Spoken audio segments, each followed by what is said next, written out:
Enquête. 60% des Camerounais accusent le régime Biya de brimer les journalistes. Une enquête réalisée courant 2022 par l'organisme panafricain de recherche, Afrobaromètre, révèle que les Camerounais, 60%, dans leur grande majorité, trouvent que les médias camerounais ne sont pas libres pour donner la bonne et la vraie information à leurs lecteurs. L'étude qui a été menée en même temps dans 36 pays africains classe le Cameroun dans le top 5 des derniers pays africains de la classe, les pays où la liberté d'expression est pratiquement morte. Dans le classement par ordre décroissant des derniers de la classe, l'on trouve en première position le GABON. 86% des Gabonais pensent qu'Ali Bongo a tué la liberté de la presse. En deuxième position, les Swatini, 71%, la Côte d'Ivoire, 63%, et enfin le Cameroun, 60%. Selon Franck Rose, Biya a travaillé pendant plusieurs années à l'existence d'un trompe-œil, le nombre pléthorique de maisons de presse et médias au Cameroun.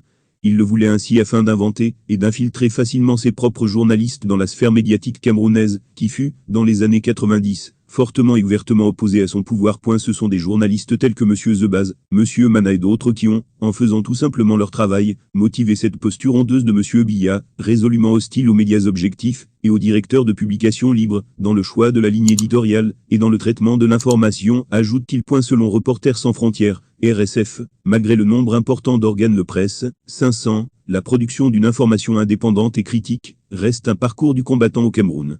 Les titres les plus emblématiques du pays sont Le Messager, Le Jour, The Guardian Post, La Voix du Centre, Défis actuels et le quotidien public Cameroun Tribune. Les radios et télévisions privées sont très nombreuses. Equinox TV, Canal 2 International, Siantou et Royal FM sont les plus connus. La radio-télévision publique CRTV demeure un média d'État au service de la communication du régime de Paul Biya au pouvoir, depuis 40 ans.